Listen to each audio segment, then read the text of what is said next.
Good morning, students. So, today we will read out the literary genres. So, basically, the literature is divided into three types of writings like prose, poetry, and drama. So, we can classify a piece of writing based on what it is about and the form it takes. बच्चों basically हम कोई भी writing कोई भी piece है तो कोई story है, कोई ड्रामा है, कोई पोइट्री है, तो उसको उसके बेस पर किस आधार पर वो लिखा गया है या किस फॉर्म में वो लिखा गया है, उसको हम अगर आइडेंटिफाई करते हैं, उसको क्लासीफाई करेंगे. So this is known as literary genre. The stories, poems and plays in the literature readers belong to these genres. तो ये आगे तक आपको लिटरेचर में काम आएगा अगर आप आइडेंटिफाई कर पाते हैं अच्छी तरीके से कि जो आप लिटरेचर पढ़ रहे हैं वो किस टाइप का है. ठीक है. So let's start. First of all I will explain you in Hindi about prose कि प्रोज कैसे कैसे लिखे जाते हैं. First of all adventure. An adventure is a type of story or novel which has a lot of action and involves danger, risk and excitement. Adventure बच्चों एक ऐसी story या ऐसा नॉवल होगा जिसमें बहुत सारा एक्शन होगा, उसमें डेंजर है, रिस्क है और एक्साइटमेंट भी है. ठीक है. Shall we proceed.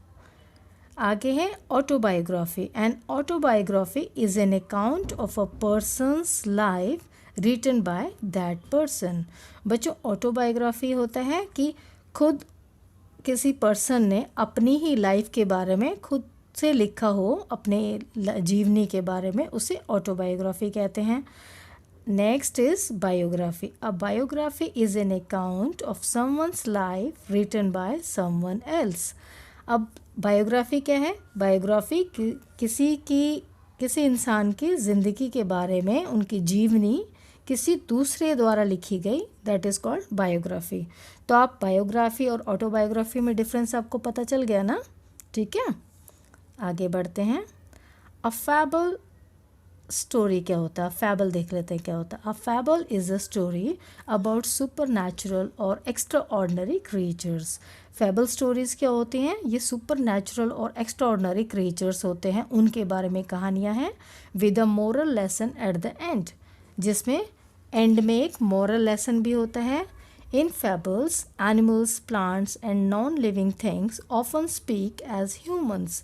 और इसमें फैबल स्टोरीज़ में क्या होता है? जितने भी एनिमल या प्लांट्स होते हैं, नॉन लिविंग थिंग्स होती हैं, वो अक्सर ऐसे बातें करते हैं जैसे ह्यूमंस बातें करते हैं. ठीक है. So next is fantasy. A fantasy is a story और novel which has a strange और अदर वर्ल्डली सेटिंग और कैरेक्टर्स.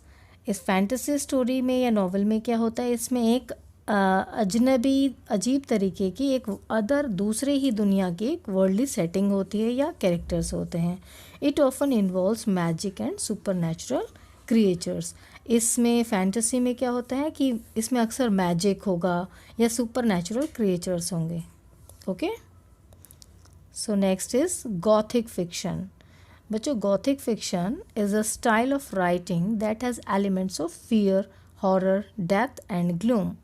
अभी हाल ही में मैंने एक आपको स्टोरी पढ़ाई थी, Frankenstein creation. So that is also Gothic fiction. So I will explain you now what is Gothic fiction. ये एक गॉथिक फिक्शन एक ऐसा स्टाइल ऑफ राइटिंग होता है जिसमें फियर होगा, डर होगा, हॉरर और डेथ होगा और ग्लूम. ठीक है. इसमें the central character is usually driven by a very strong emotion. और जो उसका सेंट्रल कैरेक्टर होगा अक्सर वो उसके बड़े स्ट्रॉन्ग इमोशंस से गुजर रहा होगा. Most of the stories involve monsters और वैम्पायर्स. अक्सर इन गॉथिक फिक्शन में क्या होता है कि इसमें जो स्टोरीज़ में अधिकतर मॉन्स्टर्स की कहानी होंगी या वैम्पायर्स होंगे दैट मेक डेथ, जो डेथ, मृत्यु, जैसे किसी की death and suffering crucial to the development of the plot. ठीक है बच्चों. इसमें वैम्पायर मॉन्स्टर्स की कहानियाँ होती हैं गॉथिक फिक्शन में. So move to the next. A historical story is set in the past. अब हिस्टोरिकल स्टोरी कोई होगी तो वो क्या होती है, वो किसी पास्ट में जाके सेट होती है. It can be a fictional story which is set in real events in history. ये एक फिक्शनल स्टोरी भी हो सकती है जो रियल इवेंट्स पे आधारित होती है, किसी हिस्ट्री की कोई भी रियल इवेंट पे बेस्ड होती हैं. सो next is humour. Humor is a type of literature whose aim is to entertain people or make them laugh. Humor क्या होता है बच्चों? कॉमेडी, मजाक. तो जो ह्यूमर है वो एक तरीके का लिटरेचर है जिसका एम होता है, जिसका उद्देश्य है लोगों को एंटरटेन करना और उन्हें हंसाना. A humorous story often has fun and excitement as its main elements. और जो ह्यूमरस स्टोरी है उसके अक्सर क्या होते हैं एलिमेंट्स, उसके मेन एलिमेंट्स क्या हैं? फन और excitement. Okay, so let's move to the next term. This is mystery fiction. So mystery fiction consist of detective stories that usually involve a mysterious crime to be solved. Mystery fiction, mystery stories क्या होती है? रहस्यमय stories. इन stories में क्या होता है बच्चों?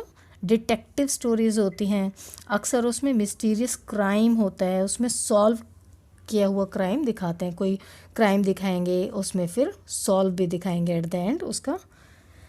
Often the central character is a detective. इसमें अक्सर जो सेंट्रल कैरेक्टर होता है वो क्या होता है? जासूस होता है. ठीक है. Who uncovers the mystery through a logical deduction from facts presented to the reader. अब जो रीडर्स को जो फैक्ट्स प्रेजेंट किए गए हैं वो लॉजिकल डिडक्शन वो अनकवर करता है mystery through the logical deduction के थ्रू. वो मिस्ट्री फिक्शन कहलाता है. Okay, so let's try to understand the next terminology. Nonsense literature. Nonsense literature is a light hearted work of fiction. बच्चों ये हल्का फुल्का जैसे कुछ फिक्शन लिख दिया जाता है वो नॉनसेंस लिटरेचर होता है. Although it often defies common sense. जबकि इसमें कोई सेंस ही नहीं होता इस लिटरेचर में. It is not completely meaningless. ऐसा नहीं होता कि ये कम्प्लीटली ये जो लिटरेचर होगा वो पूरा मीनिंगलेस होगा, ऐसा नहीं होगा. In fact, the story or poem must continually balance between sense and nonsense. बल्कि इसमें फैक्ट ये है कि स्टोरी होगी या जो पोएम है वो उसमें लगातार एक बैलेंस बनाया जाएगा सेंस और नॉनसेंस का. तो 7th क्लास का जो है एक मैड टी पार्टी है, that is also nonsense literature. So let's move to the next. Realistic fiction as the name suggest, जैसे कि हमें नाम से ही पता चल रहा है, resembles real life. Realistic fiction क्या है? एक रियल लाइफ से इंस्पिरेशन है, सत्य पर आधारित होगी. Fictional characters in this stories react similarly to the real people. अब जो फिक्शनल रियलिस्टिक फिक्शन में जो फिक्शनल कैरेक्टर्स हैं इन स्टोरीज़ में react similarly to real people. अब वो ऐसा ही रिएक्ट करते हैं जैसे वो सेम रियल पीपल जैसी स्टोरी होगी वो वैसे ही दर्शाया जाएगा. And events in the story could have actually occurred to people और animals in a believable setting. तो जो स्टोरी होगी उसमें एक्चुअली वो ही दिखाया जाएगा, वैसे ही इंसिडेंट दोहराए जाएंगे जैसे किसी बिलीवेबल सेटिंग में होगा. सो next is a short story. A short story narrates imaginary events and is usually only a few pages long. Short story क्या होगी? ज़्यादा बड़ी नहीं होगी, 4-5 पेजेस की होगी. वो imaginary events, ज़्यादातर उसमें imaginary events कुछ भी काल्पनिक घटनाओं को आधारित मान के कोई भी शॉर्ट स्टोरी लिखी जाएगी. The next is a travelogue. A travelogue describes the experience of a particular person's travels to और इन अ पर्टिकुलर प्लेस. अब ट्रैवलॉग क्या है? वो उस ट्रैवलॉग में कोई भी इंसान ने कोई ट्रैवल किया होगा, कहीं पे यात्रा की होगी, तो वो अपने एक्सपीरियंसेस, अपने अनुभव वो पर्टिकुलरली किसी पर्सन, कोई अपना किसी जगह अगर कहीं गया है, कोई ट्रैवल किया, यात्रा की है, तो वो वहाँ का डिस्क्रिप्शन पूरा लिख देगा. So that is called travelogue. So next is, ये सब था अभी तक प्रोज के बारे में. Now come to poetry. Poetry में A ballad is a long song or poem that tells a story in a slow love song. A ballad क्या है? एक लंबा गीत होगा या कोई पोयम होगी जिसमें एक स्लो लव सॉन्ग होगा. The language can either be simple और from the dialect of the time the work was produced in.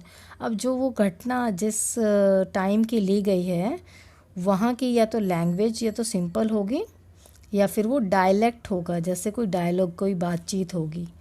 बालड्स are typically open ended, ये एकदम टिपिकली ओपन एंडेड रहेंगे and it is left to the audience to deduce the moral of the work from the narration. और ये completely जो audience पे छोड़ दिया जाता है कि उस वर्क का नरेशन के द्वारा मोरल ऑडियंस पे कम्प्लीटली छोड़ दिया जाता है. So next is couplet poetry.